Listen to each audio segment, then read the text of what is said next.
গোবিন্দ বলছে মাগো কখন তোকে শরীরের মাংস কেটে দিয়েছে বলো আমায় বলো কখন তোকে শরীরের মাংস কেটে দিয়েছে পূর্ব জন্মে কৃষ্ণ সেবা দেওয়ার জন্য শরীরের মাংস কেটে দিয়েছে তাহারাই পূর্ব জন্মে ছিল ব্রাহ্মণ ব্রাহ্মণী অতি দরিদ্র ভিখারি ব্রাহ্মণ প্রতিদিন ভিক্ষা করে দিন যাপন করে সকাল থেকে যা কিছু ভিক্ষায় পেতে তাহার অগ্রগতিকে সেবায় দিতে এতে তা অন্যের অভাব অপরদিকে নিঃসন্তান মহা তারা ছিল ব্রাহ্মণ ব্রাহ্মণী ধরা ছিল ব্রাহ্মণী আর ছিল ব্রাহ্মণ তেমন সময় কি হয়েছিল নারায়ণী এসে প্রভুর কাছে এসে বলে প্রভু আমার একটা সন্দেহ জেগেছে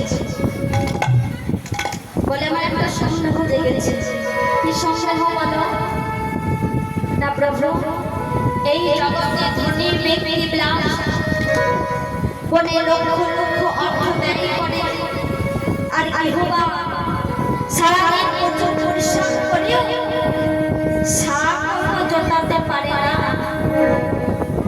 বলো এটাই কি তোমার বিচার ভগবান বলেন এটাই আমার বিচার বলে এটাই আমার বিচার কেমন বলছে শোনো আমি যাকে ধন দিয়েছি তাকে আরো দেব তাতে আমাকে সে ভুলে যাবে এটা স্বাভাবিক কি গো বাবা বলে আমি যাকে ধন দেব তাতে আমাকে সে ভুলে যাবে আরে যা গো মা সে আমাকে স্মরণ করবে কেন না ধনী ব্যক্তি যেমন ধনের আকাঙ্ক্ষা সে ধনের পেছনে ছুটে চলে কিন্তু 100 থেকে তার 1 টাকা কিন্তু আর পূরণ হয় না 1 টাকা দিলে তো 100 টাকা পূরণ হয়ে যায় কিন্তু 1 টাকা তো তিনি জোগাড় করতে পারে না কেন সে ধনের পেছনে ছুটে চলে যে ধনের পেছনে ছুটে চলবে মা সে গোবিন্দ ভজন শ্রবণ করবে না হ্যাঁ তাই কি বলছে আমি যাকে ধন দিয়েছি তাকে আরো দেব তাতে আমার কাছে ভুলে যাবে আর যার আমাকে সালাম করবে নারদ বলছে প্রভু এমন কি আছে যে যার ধন নেই সে তোমাকে স্মরণ করবে বলছে আরো আছে তাহলে চলো আমার সঙ্গে হ্যাঁ এই বলে কি করলো ব্রহ্মা মহেশ্বর নারায়ণ এবং ছলনাময় গোবিন্দ তারা কি করলো চারজনে মূর্তি ধারণ করলো ব্রাহ্মণের বেশ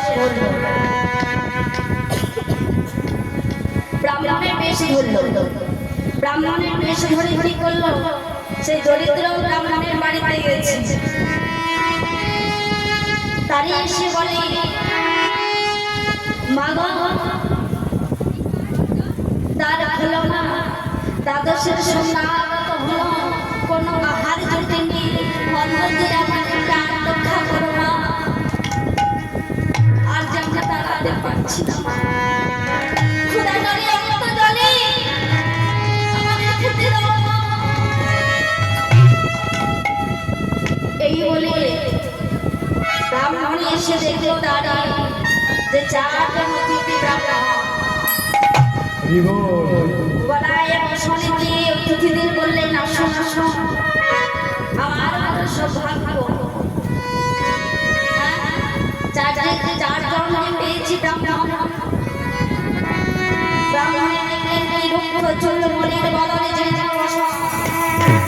বাড়িতে নিয়ে এলেন সেই নামা বাড়িতে নিয়ে এসেছে সেই ব্রাহ্মণ কি বলল অন্ন দিয়ে আমাদের প্রাণ রক্ষা করো মা। ক্ষুধা নলে অন্ত জলে আর দাঁড়াতে পারছি না, আমাদের খেতে দাও মা। ধরা দেবীর পায়ে মাটি সরে গেল, কি খেতে দেবে? তার স্বামী তো এখানে ভিক্ষা করে ফিরে আসে, কি খেতে দেবে? তাই ধরা দেবী বলছে, হে ভগবান, হে দয়াময়, এই বিপদ থেকে রক্ষা করো তুমি আমায়, এই বিপদ থেকে রক্ষা করো দয়াময়, আমায় রক্ষা করো। আমি কি খেতে দেব? আমার স্বামী তো এখনো ভিক্ষা করে ফিরে আসে। ব্রাহ্মণ বলে, মাগো মদের গলা শুকিয়ে গেছে, একটু জল খাবো। ধরা দেবী শুশু বলে কি করে জল দেবে? তাই নদীর দোকানে গিয়ে কিছু মিষ্টি আর স্নান করলে, মুদির দোকানে গিয়ে ধার চায়, মুদির দোকানে গিয়ে ধার চায়, কিন্তু সে চাইছে কি গো? রূপ লাবণ্য ভরা অঙ্গ। তিনি ধার দিচ্ছেন না, বলে শোনো, দোকানদার বলল, শোনো, আমি তোমায় ডালা ভর্তি জিনিস দেবো, তবে সে ডালা ভর্তি জিনিস বলে বিনিময়ে তো আমার চাই সে লাবণ্য ভরা অঙ্গ।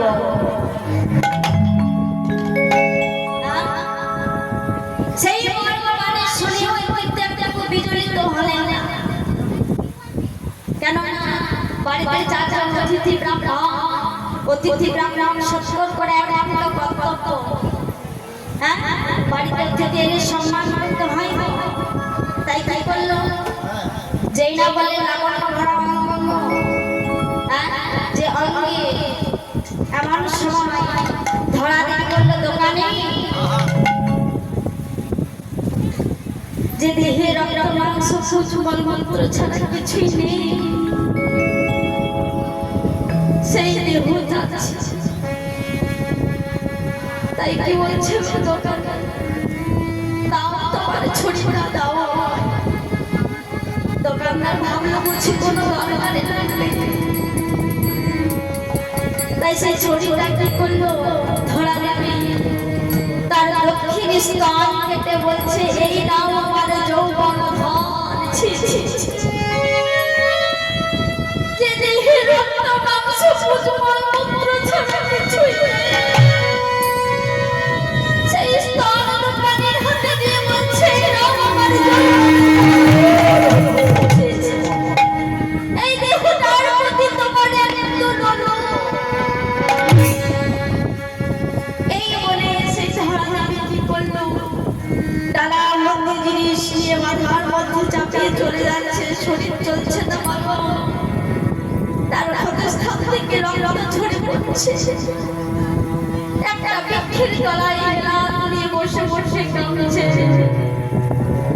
ধীরে ধীরে চৈতন্য মহারাজা এদিকে দ্রোণ ব্রাহ্মণের হয়েছে কি, তিনি ভিক্ষা করে বাড়ি আসার সময় দেখলো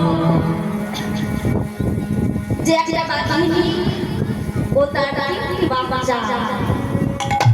বাঘিনী বড় দুর্বল, তখন দ্রোণ বলছে, আমি বাঘিনী নিকটে যাই, তাহলে বাঘিনী আমায় খাবে, তাতে বাচ্চাগুলো প্রাণে বাঁচবে। এই বলে যেই না গেছে অমনি নিজের রূপ ধারণ করলো, কি না সেই বাঘিনী হলো মহামায়া। মহামায়া ধারণ করে বলল, যাও তুমি, এখনই তুমি বাড়ি থেকে ছুটে যাও, বাড়িতে তোমার এই বলে ছুটে ছুটে বাড়ি দিয়ে ছুটে চলল। তখন প্রায় সন্ধ্যা হলো, একটা বৃক্ষের তলায় ধরাকে দেখে বলল, তুমি কে? দাঁড়িয়ে গেল থমকে, তুমি কে? স্বামীর কণ্ঠস্বর শুনে ক্ষীণ কণ্ঠে বললেন, স্বামী গো, স্বামী গো, আমি ধরা, তুমি এখানে অবস্থান